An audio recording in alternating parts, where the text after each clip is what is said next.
Hello everyone. तो इस video में हम आईपीसी और बीएनएस में डिफरेंस को देखेंगे। ठीक है, तो हमें सबसे पहले इसमें याद रखना है जो हमारा आईपीसी 1860 है उसमें 23 अध्याय और 511 धाराएं हैं। ठीक है, लेकिन बीएनएस 2023 में कितनी है? 20 अध्याय और 358 धाराएं सम्मिलित हैं। पहले तो हमें ये वाली बात याद रखनी है। दूसरी, 1 जुलाई 2024 को आईपीसी के स्थान पर क्या आ गया? बीएनएस आ गया। ठीक है, उसके बाद हमें जो याद रखना है वो याद रखना है कि बीएनएस की धारा 358 के तहत जो है आईपीसी को क्या है, निरस्त कर दिया गया है। उसके बाद हमें कुछ की पॉइंट्स याद रखने हैं जो कि बीएनएस में इंक्लूड करे गए हैं। पहला है चाइल्ड, ठीक है, जो कि सेक्शन 2 के क्लॉज 3 में डिफाइन किया गया है।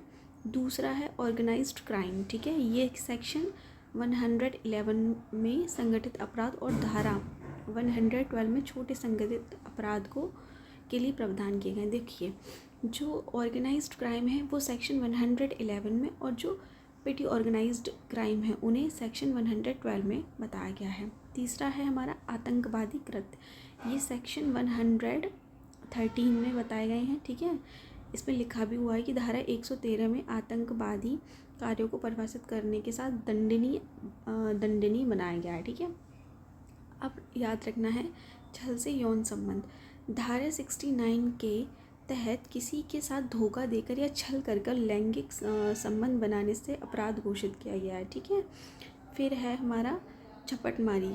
ठीक है, इसमें क्या है, ये है स्नैचिंग वाला है ये, और ये सेक्शन 304 में है। इसमें लिखा गया है कि धारा 304 में मोबाइल या चैन छीन लेना है जैसे कृत्यों के लिए विशेष प्रावधान दिए गए हैं। किस में दिए गए हैं? सेक्शन 304 में। अब बात कर लेते हैं राष्ट्रीय सुरक्षा और संप्रभुता की।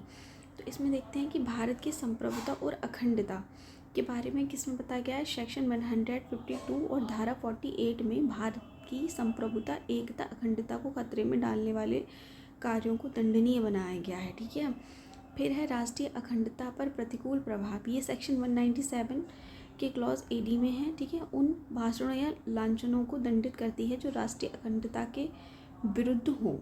ठीक है, उसके बाद है उपेक्षा द्वारा मृत्यु, ये है सेक्शन 106 के क्लॉज 2 में। ठीक है, लापरवाही से मौत कारित करने के संबंध में धारा 106 क्लॉज 2 जोड़ी गई है, जिसका ड्राइवरों ने देशव्यापी विरोध किया था। हालांकि 1 जुलाई से लागू होने वाले गैजेट नोटिफिकेशन से इस विशेष धारा 106 क्लॉज 2 को अभी भी लागू नहीं किया गया है। ये बात हमें याद रखनी है।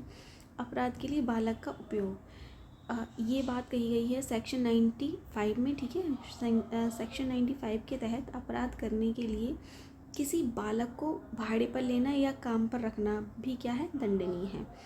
फिर है जालसाजी के लिए नकली सील, ये है धारा 341 के क्लॉज 3 और 4 क्लॉज में। ठीक है, के तहत फर्जी दस्तावेज बनाने के उद्देश्य से केवल नकली सील कब्जे में रखना भी अब सजा हो गया है। ठीक है, सजा है। लोक सेवक के कार्य में बाधा, लोक सेवक के कार्य में बाधा के विषय में कौन से सेक्शन बताया गया? सेक्शन 195 के क्लॉज 2 में। जैसे दंगों को दबाते समय लोक सेवक पर हमला करना या बाधा डालना दंडनीय बनाया गया है।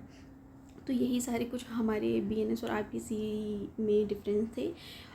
जैसे कि इसमें जो नई परिभाषाएं और अपराध जो है बीएनएस में इंक्लूड करे गए हैं, और जिसमें कि चाइल्ड हो गया, ऑर्गेनाइज्ड क्राइम हो गया, टेररिस्ट एक्ट हो गया, स्नैचिंग हो गई, ये सारी चीज़ें इंक्लूड करी गई हैं। ठीक है, उसके बाद जो राष्ट्रीय अखंडता पर प्रतिकूल प्रभाव के विषय में भी कुछ पॉइंट्स इसमें इंक्लूड करे गए हैं।